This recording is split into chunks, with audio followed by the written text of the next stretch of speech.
सभी साथियों को मेरा जय हिंद।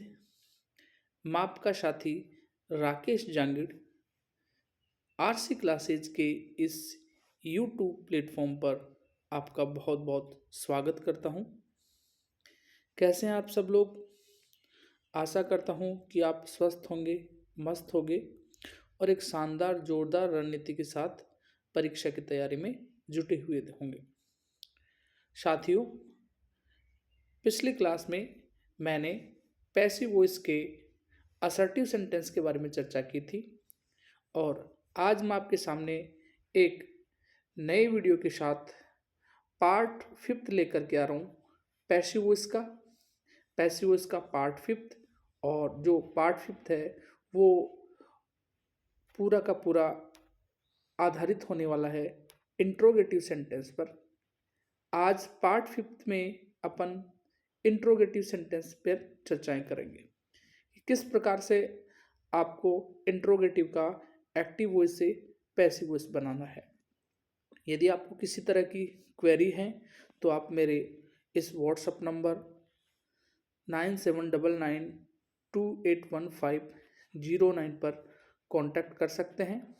किसी भी प्रकार का कोई क्वेश्चन हो तो आप इस नंबर पर आप मुझे भेज सकते हैं जिससे कि उसका सल्यूशन किया जा सके। तो ज़्यादा समय खराब न करते हुए अपन सीधे चलते हैं आज की अपनी इस क्लास में। और आज की जो क्लास है वो स्टार्ट होने वाली है इंट्रोगेटिव सेंटेंस से। साथियों, इंट्रोगेटिव सेंटेंस स्टार्ट करें अपन तो इससे पहले आप एक बार थोड़ा सा गौर कर लीजिए कि जो इंट्रोगेटिव सेंटेंस होता है वो जनरली 2 टाइप का होता है। इंट्रोगेटिव सेंटेंस जनरली 2 टाइप का होता है।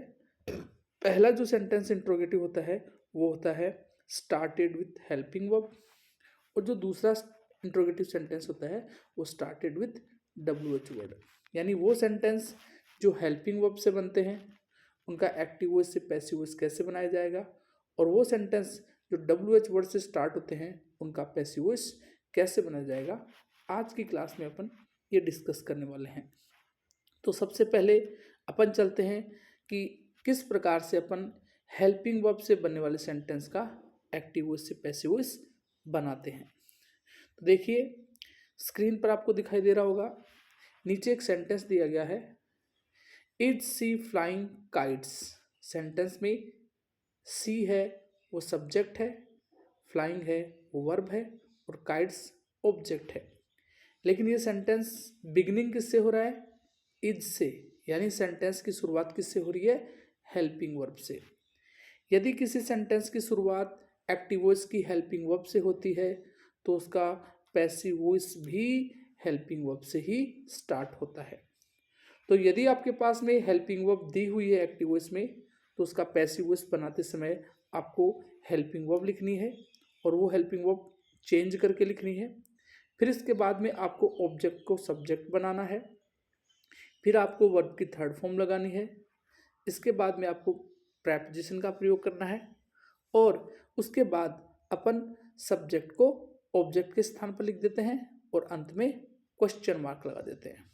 शायद ये पैटर्न आपको समझ आया होगा कि इंट्रोगेटिव सेंटेंस बनाते समय सेंटेंस की बिगिनिंग भी HV से हो रही है तो पैसिव वॉइस की बिगिनिंग भी HV से होती है। तो सबसे पहले एक सेंटेंस दिया गया है तो आप इसका एक्टिव वॉइस से पैसिव वॉइस बनाइए।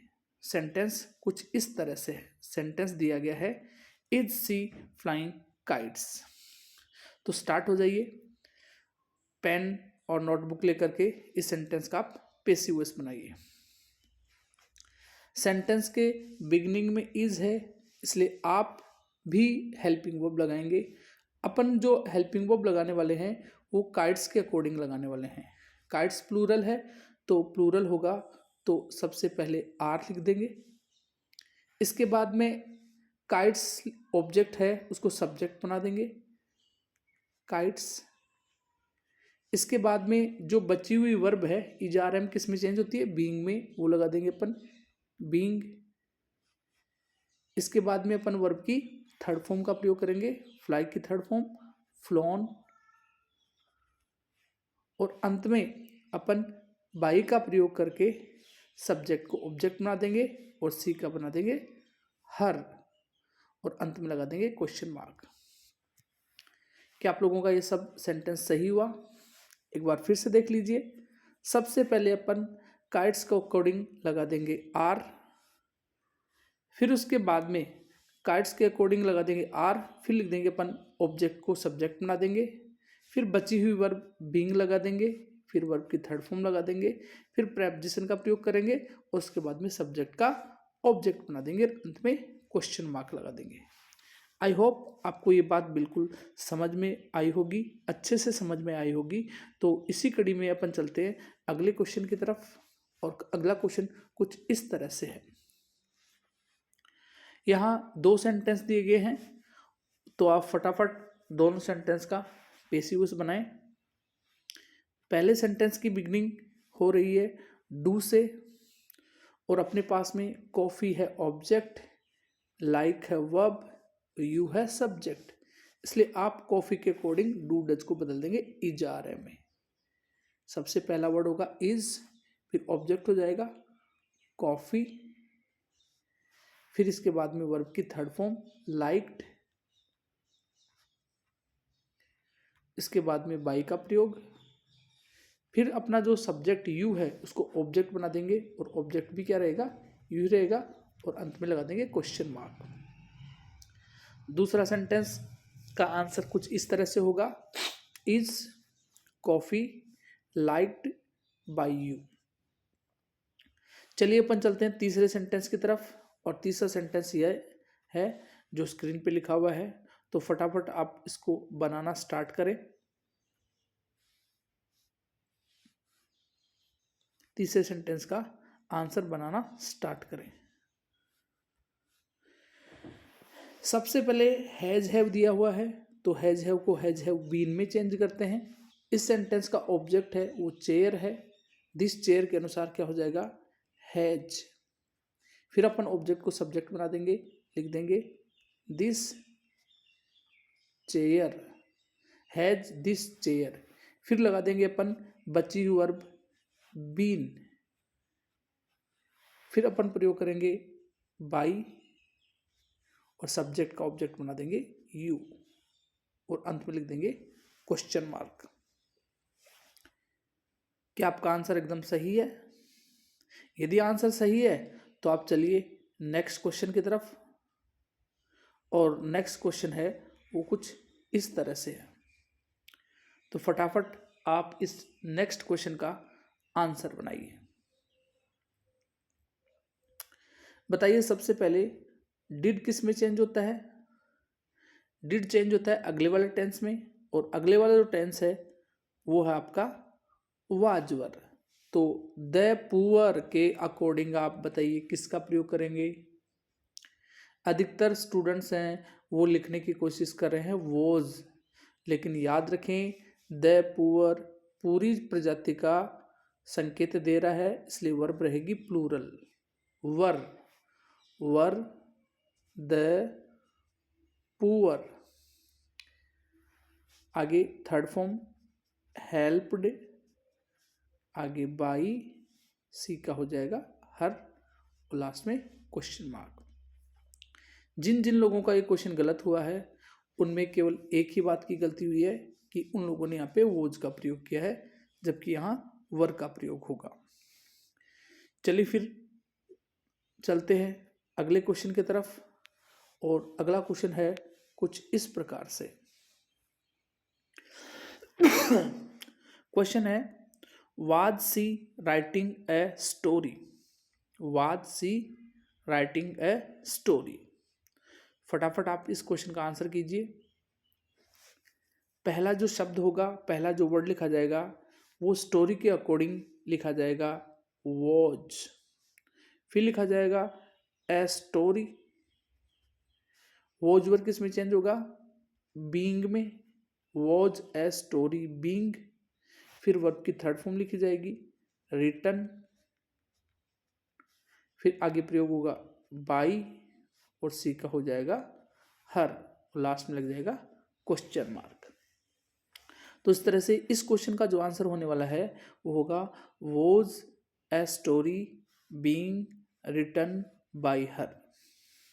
अब आपके लिए हेल्पिंग वर्ब का मैं अंतिम क्वेश्चन यहाँ लेकर के आया हूँ। आप इस प्रश्न को सॉल्व करें। अंतिम 2 प्रश्न हैं, आप इनका अच्छे से गौर से देख करके इनका आंसर करें। पहला क्वेश्चन है, can you speak English fluently. इस सेंटेंस में फ्लुएंटली है वो एक एडवर्ब है, इंग्लिश है वो ऑब्जेक्ट है, स्पीक है वो वर्ब है, यू सब्जेक्ट है और कैन है हेल्पिंग वर्ब। अब इस सेंटेंस का यदि अपने को आंसर बनाना है तो सबसे पहले आप देखिए कि आपने जो वर्ड यूज किया है कैन, तो आप फिर से इसकी बिगनिंग किससे कर देंगे, कैन से। कैन किस में चेंज होता है, कैन बी में, लेकिन पहले लिखेंगे अपन ऑब्जेक्ट कैन इंग्लिश और आगे अपन यूज करेंगे वो बी हो जाएगा। अब उसके बाद में वर्ब की थर्ड फॉर्म स्पोकन। अब इस एक बात को यहाँ पे ध्यान देंगे कि वर्ब की थर्ड फॉर्म के बाद अपन पहले इस एडवर्ब का प्रयोग करेंगे, यानी पहले लिखा जाएगा फ्लुएंटली, फ्लुएंटली, फिर इसके बाद में लिखा जाएगा बाय और यू, लास्ट में हो जाएगा क्वेश्चन मार्क। तो इस तरह का क्वेश्चन परीक्षा में जब भी आए कि ये जो फ्लुएंटली है वो मिड पोजीशन एडवर्ब है, बीच में आने वाली एडवर्ब है, इसलिए आप इसको स्पोकन के बाद प्रयोग करें। फ्लुएंटली का प्रयोग एडवर्ब के रूप में वर्ब के बाद प्रयोग करें, जिससे कि आपका आंसर एकदम सही हो। और अपन चलते हैं फिर अगले क्वेश्चन की तरफ, और अगला क्वेश्चन कुछ इस तरह से है, could you have solved this problem. बताइए सबसे पहले आप किसको लिखेंगे, सबसे पहले जिस वर्ड को अपन लिखने वाले हैं वो है अपना वर्ड कुड। सबसे पहले जिस शब्द को अपन लिखने वाले हैं वो वर्ड है कुड, कुड। फिर अपना ऑब्जेक्ट है वो है this problem, this problem, could this problem. अब बताइए आप बीइंग लगाएंगे, बी लगाएंगे या कुछ और करेंगे, बताइए नेक्स्ट क्या लिखेंगे। आप ध्यान दे पा रहे होंगे कुड को किस में चेंज करते हैं, कुड बी, और यदि आप ऐसा कर देते हैं तो आपका आंसर हो जाएगा गलत। यदि आपको इसका आंसर करना है तो ध्यान रखिए यहाँ पे हैव लिखा हुआ है, तो पैसिव वॉइस बनेगा हैव का हैव बीन, यानी इसका आंसर होगा could this problem have been solved, could this problem have been solved by you. और इस तरह से आपका ये जो वाला क्वेश्चन है वो एकदम सही हो जाएगा। ध्यान दीजिए यदि मॉडल के साथ में हैव है, मॉडल के साथ में हैव है, तो पैसिव वॉइस मॉडल के साथ हैव, हैव के आगे बीन लगा करके बनाया जाता है, हैव के आगे बीन लगा करके बनाया जाता है। लेकिन यदि सेंटेंस में हैव नहीं हो, केवल मॉडल हो, तो मॉडल का passive voice model plus be से बनाया जाता है। आई होप ये बात आपको अच्छे से समझ आ ही गई होगी, और यदि बात अच्छे से समझ में आ गई है तो एक बार आप फिर से ध्यान रखें कि यदि आपको सेंटेंस एक्टिव वॉइस से पैसिव वॉइस किससे बनाना हो, हेल्पिंग वर्ब से बनाना हो, तो एक बार फिर से गौर कर लीजिए। यदि आपको एक्टिव वॉइस से पैसिव वॉइस हेल्पिंग वर्ब से बनाना हो तो आप एक्टिव वॉइस से पैसिव वॉइस बनाते समय हेल्पिंग वर्ब ही पहले लिखेंगे, इसके बाद में ऑब्जेक्ट को क्या बना देंगे, सब्जेक्ट, इसके बाद में वर्ब की थर्ड फॉर्म, उसके बाद में कोई जो भी प्रॉपर प्रेपोजिशन लगने वाला है उसका प्रयोग करें, और उसके बाद में सब्जेक्ट को ऑब्जेक्ट के स्थान पर लिख दें, और अंत में आप क्वेश्चन मार्क का प्रयोग अवश्य करें। तो आई होप ये बात आपको अच्छे से समझ आ ही गई होगी, और मैं अब आपको ले चलता हूँ दूसरे टाइप का जो इंट्रोगेटिव सेंटेंस है, जो मैनी टाइम परीक्षा में रिपीट होता ही रहता है, उसके बारे में अपन चर्चाएं करेंगे। जो दूसरे टाइप का जो सेंटेंस है स्टार्ट होने वाला है वो है started with WH word, started with WH word. तो अब स्टार्ट करते अपन टाइप 2 की बात। यदि कोई सेंटेंस WH वर्ड से स्टार्ट हो रहा है तो उसका एक्टिव वॉइस का पैटर्न सबसे पहले WH, फिर उसके बाद में हेल्पिंग वर्ब, फिर उसके बाद में सब्जेक्ट, उसके बाद मेन वर्ब, फिर उसके बाद में ऑब्जेक्ट और अंत में क्वेश्चन मार्क होता है। ये एक्टिव वॉइस का स्ट्रक्चर होता है। तो ध्यान दें, एक्टिव वॉइस से आपको क्या बनाना है, पैसिव वॉइस। तो आप सबसे पहले WH यूज हो रहा है तो आप भी WH का यूज करें, और आप उसके बाद में जो गलती करने वाले हैं वो आप ऑब्जेक्ट को लेकर के आएंगे। लेकिन याद रखें, WH के बाद आपको क्या लगानी है, हेल्पिंग वर्ब, फिर आपको ऑब्जेक्ट को सब्जेक्ट बना देना है, इसके बाद वर्ब की थर्ड फॉर्म का प्रयोग करना है, उसके बाद प्रेपोजिशन बाई वगैरह लगाना है, और उसके बाद सब्जेक्ट को ऑब्जेक्ट के पर रखते हुए अंत में क्वेश्चन मार्क का प्रयोग करते। तो इतना सारा समझने के बाद अपन सबसे पहले चलते हैं पहले वाले सेंटेंस की तरफ। पहले वाला सेंटेंस कुछ इस तरह से है। सेंटेंस है, When did she buy a car? When did she buy a car? इस सेंटेंस में का है वो ऑब्जेक्ट है, बाई है वर्ब है, और सी सब्जेक्ट है। सबसे पहले जब इस क्वेश्चन का आप आंसर बनाएंगे तो आप भी when का प्रयोग करेंगे। when डिड को किस में चेंज करते हैं, इजारे में, तो when के साथ में अपन प्रयोग करेंगे। डिड को किस में चेंज करेंगे, वॉज वर्ब में, तो when के साथ में अपन कार के अनुसार लगाएंगे was. when was a car। अब आगे वर्ब की थर्ड फॉर्म का BOUGST, बॉट, आगे बाई और सी का हो जाएगा हर, और अंत में लगा देंगे क्वेश्चन मार्क। यानी कहने का मतलब यही है कि ये जो सेंटेंस है वो भी उसी तरह से बनेगा जिस तरह से हेल्पिंग वर्ब वाला सेंटेंस बना था। बस एक चीज़ जिसका ध्यान रखना है वो है हेल्पिंग वर्ब से पहले WH वर्ड का प्रयोग। तो अपन चलते हैं फिर अगले क्वेश्चन की तरफ, और अगला क्वेश्चन कुछ इस तरह से है। पहला जो क्वेश्चन है और उसका आंसर बहुत ही आसान सा रहने वाला है, तो आप गौर कीजिए पहले क्वेश्चन की तरफ और फटाफट इस क्वेश्चन का आंसर बना दीजिए। पहला question, where does she play chess. तो सबसे पहले आप जिस शब्द का प्रयोग करेंगे वो होगा वेयर। डू डज को चेंज करते हैं, इजारे में चेस के अकॉर्डिंग हो जाएगा इज, फिर प्ले की थर्ड फॉर्म हो जाएगी प्लेड, वेयर इज, ये कुछ गलत बन गया, दोबारा से देखें इसको। सबसे पहले आप यूज करेंगे वेयर,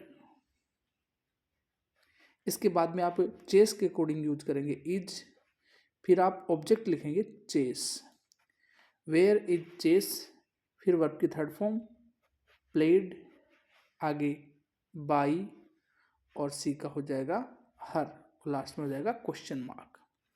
यानी आंसर होगा where is chess played by her. Next question है, उसका आंसर आप फटाफट लिखें, why is she making a noise. Why is she making a noise. तो पहला वर्ड बोलिए फटाफट।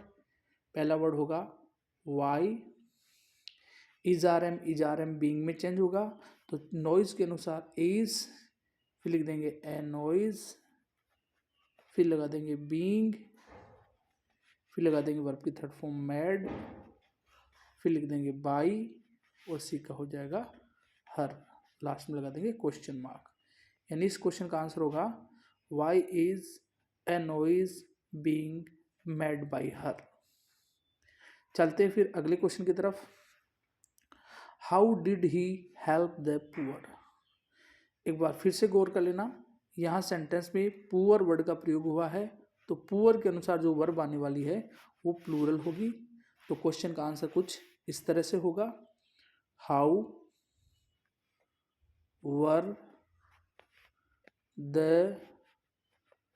Poor, how were the poor, आगे हेल्प्ड, आगे बाई और ही का हो जाएगा हिम।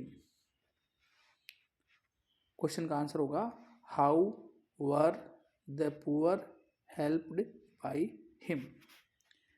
बात करते हैं अपन अगले क्वेश्चन की तरफ, और अगला क्वेश्चन है वो कुछ डिफरेंट टाइप का होने वाला है। तो एक बार आप डायरेक्ट क्वेश्चन की तरफ हैं वो देखते हैं, और इसका जो रूल है वो अभी आगे समझाया जाएगा। लेकिन देखिए कितने स्टूडेंट्स ऐसे हैं जिनको इस क्वेश्चन का आंसर आ रहा है। तो सबसे पहले बताइए इस सेंटेंस का सब्जेक्ट कौन है, बताइए इस सेंटेंस का सब्जेक्ट कौन है। तो साथियों इस सेंटेंस का सब्जेक्ट वर्ब से पहले मिलेगा। सेंटेंस में वर्ब ब्रॉक है, दिस कप ऑब्जेक्ट है, जो हु है वही सेंटेंस का सब्जेक्ट है, और जो हु है वही सेंटेंस का WH वर्ड भी है। यानी हु डबल रोल प्ले कर रहा है, हु सब्जेक्ट भी है और WH भी है। तो यदि किसी सेंटेंस की शुरुआत किससे हो, हु से, तो उसका पैसिव वॉइस किससे बनेगा, बाय हुम से। यदि किसी एक्टिव वॉइस की शुरुआत किससे हो, हु से, तो उसका पैसिव वॉइस किससे बनेगा, बाय हुम से। ये बात आपको अच्छे से याद रखनी है। फिर बाय हुम के बाद आप लिखेंगे दिस कप, जिससे ये सेंटेंस हो जाएगा गलत। यदि आपको बाय हुम लगाना है तो बाय हुम के बाद आप हेल्पिंग वर्ब लगाइए ब्रॉक के अकॉर्डिंग। देखिए दोबारा से देखिए, सेंटेंस की बिगनिंग हो जाएगी by whom, Brock second form है वॉज, ऑब्जेक्ट को सब्जेक्ट बना देंगे दिस कप, फिर वर्ब की third form broken, by whom was this cup broken, last में लगा देंगे क्वेश्चन मार्क। अब आप कहेंगे सेंटेंसेस सर इसमें सब्जेक्ट का ऑब्जेक्ट भी नहीं बनाया गया और बाय का प्रयोग भी नहीं किया गया। तो ये सब मैंने बहुत बिगनिंग में ही कर दिया था। मैंने जो चौथा रूल है वो सबसे पहले लगा दिया, और हु सब्जेक्ट होता है और उसका ऑब्जेक्ट क्या लगा दिया, हुम लगा दिया। तो आप इस तरह से समझें, यदि किसी सेंटेंस की बिगनिंग किससे हो रही है, यदि किसी सेंटेंस की शुरुआत किससे हो रही है, हु से हो रही है, तो उसका पैसिव वॉइस इस तरह से बनाया जाएगा। यदि सेंटेंस की शुरुआत किससे हो रही है, हु से हो रही है, तो उसका पैसिव वॉइस इस तरह से होगा। यदि सेंटेंस की शुरुआत में हु सब्जेक्ट है, WH वर्ड भी है, वर्ब है, ऑब्जेक्ट है, तो उसके पैसिव वॉइस दो तरह से बनाए जा सकते हैं। पहला जो पैसिव वॉइस बनेगा, यदि सेंटेंस में हु किसका काम कर रहा है, सब्जेक्ट का कर रहा है, तो उसके पैसिव वॉइस दो तरह से बनेंगे। और जो पहले वाला जो पैसिव वॉइस बनेगा वो बनेगा बाय हुम से। बाय हुम के बाद वर्ब का प्रयोग करें, वर्ब के बाद हेल्पिंग वर्ब के बाद ऑब्जेक्ट का प्रयोग करें, और ऑब्जेक्ट के बाद में आप मेन वर्ब की थर्ड फॉर्म का प्रयोग करें, और अंत में क्वेश्चन मार्क का प्रयोग करें। और यदि इस सेंटेंस को आप दूसरी तरह से बनाना चाहते हैं तो इस जो बाई प्रेपोजिशन है उसको आप सेंटेंस के कहाँ लिख दें, लास्ट में लिख देंगे, क्लोज के लास्ट में लिख देंगे। और जब भी क्लोज के लास्ट में रखेंगे तो पहले अपने को सब्जेक्टिव केस हु का प्रयोग करना होगा। यानी सेंटेंस में हु लिख देंगे, उसके बाद हेल्पिंग वर्ब, फिर वही ऑब्जेक्ट, वर्ब की थर्ड फॉर्म, और बाई का प्रयोग करेंगे अपन अंत में। आई होप ये बात आपको अच्छे से समझ आ गई होगी कि जिस सेंटेंस की बिगनिंग हु से होती है उसके पैसिव वॉइस दो प्रकार से बनाए जा सकते हैं। पहला पैसिव वॉइस बाय हुम से बनेगा और दूसरा पैसिव वॉइस हु से बनेगा, और हु वाले सेंटेंस में बाय का प्रयोग क्लोज के लास्ट में किया जाएगा। तो इसी बात को लेकर के अपन पेश करें कुछ दो सेंटेंस, जिनमें पहला सेंटेंस है इसका आपको आंसर अच्छे से करना है। क्वेश्चन कुछ इस तरह से है, हु ब्रॉक दिस कप। तो फटाफट स्टार्ट हो जाइए। पहला जो टाइप है उसका क्वेश्चन होगा by whom was this cup broken, last में क्वेश्चन मार्क। और जो दूसरा क्वेश्चन होगा इसी का जो दूसरा पैसिव वॉइस बनेगा वो स्टार्ट हो जाएगा, स्टार्टिंग हो जाएगी ओनली हु से, बाकी पैटर्न सेम है, who was this cup broken by, last में क्वेश्चन मार्क। तो आप देख पा रहे होंगे दोनों क्वेश्चन बहुत ही आसान है, दोनों का जो आंसर हमने बनाया पहले क्वेश्चन के दो टाइप के वॉइस हमने बनाए हैं, वो दोनों आसान हैं। बस ध्यान रखना है पहले वाले में बाई होम के बाद वर्ब लगानी है और दूसरे वाले सेंटेंस में हु और बाई को लास्ट में लिखना है, बस इतना ध्यान रखना है। तो इसी से मिलता जुलता एक क्वेश्चन फिर से लेकर के आए हैं और क्वेश्चन होगा कुछ इस तरह से, who has stolen my purse, who has stolen my purse. पहला आंसर स्टार्ट करते हैं अपन, स्टार्ट कीजिए, किससे होगा, शाबाश बताइए किससे होगा, बाई होम से, बाई होम। हैज है तो इसका हो जाएगा हैज, फिर ऑब्जेक्ट ले आएंगे माई पर्स, फिर लिख देंगे बीन, यानी हैज को किस में चेंज करना है, हैज बीन में, ऑब्जेक्ट के बाद बीन लिखना है। तो आंसर हो जाएगा by whom has my purse been, और थर्ड फॉर्म लिख देंगे stolen, stolen, by whom has my purse been stolen. और जो सेकंड आंसर होगा वो बड़ा ही आसान होगा, स्टार्टिंग किससे हो जाएगी, हु से, बाकी पैटर्न सेम है, who has my purse been stolen, last में लिख देंगे बाई क्वेश्चन मार्क। तो आई होप ये दोनों क्वेश्चन हैं आपको अच्छे से समझ आ गए होंगे। अब मैं आपको ले चलता हूँ अगले पैसिव वॉइस के टाइप की तरफ, और वो जो अगला पैसिव वॉइस है वो अगले WH वर्ड से स्टार्ट हो रहा है और परीक्षा के लिए बहुत ही अच्छा प्रश्न है। स्टार्टेड विथ whom, ये जो सेंटेंस है वो एक्टिव वॉइस किससे स्टार्ट होने वाला है, whom से। अब आप whom को देख के जज कर पा रहे होंगे कि whom इस सेंटेंस में क्या होगा, ऑब्जेक्ट, समझ आ गया, whom इस सेंटेंस में क्या होगा, ऑब्जेक्ट।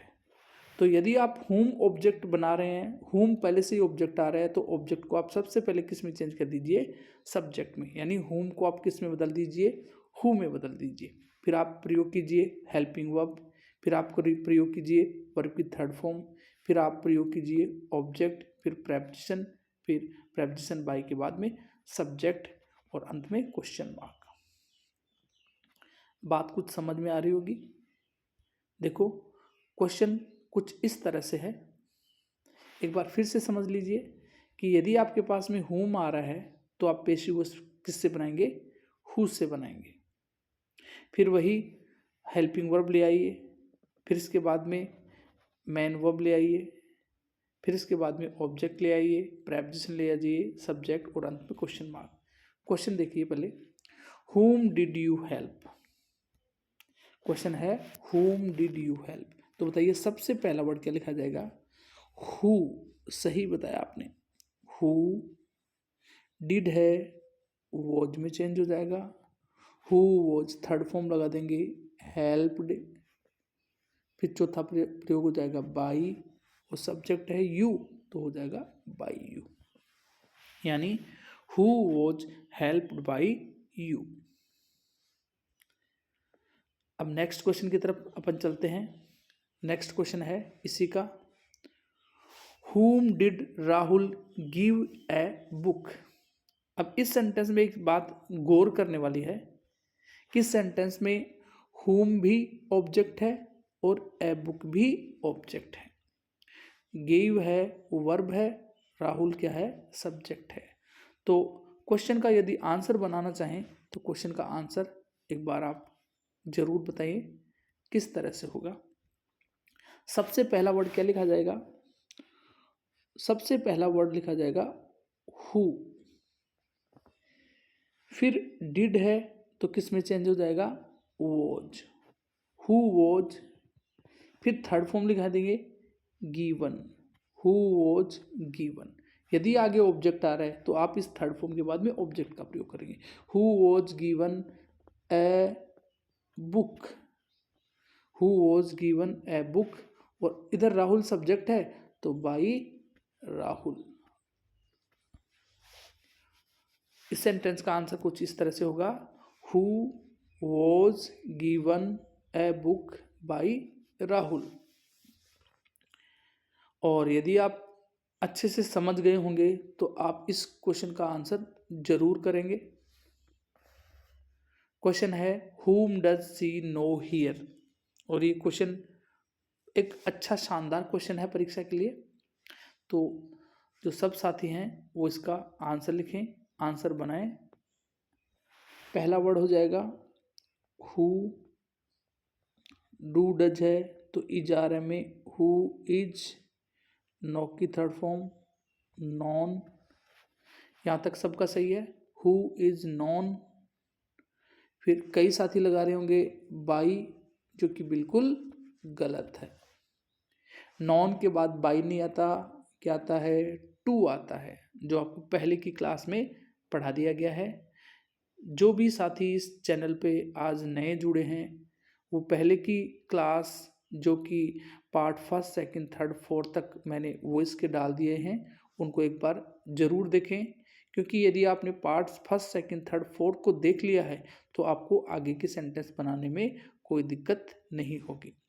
तो इस सेंटेंस का आंसर होगा who is known to her, और लास्ट में हियर का हियर लिख देंगे और क्वेश्चन मार्क रख देंगे। तो आई होप ये बात आपको समझ में आ गई होगी कि इंट्रोगेटिव सेंटेंस का पैसिव वॉइस किस तरह से बनता है।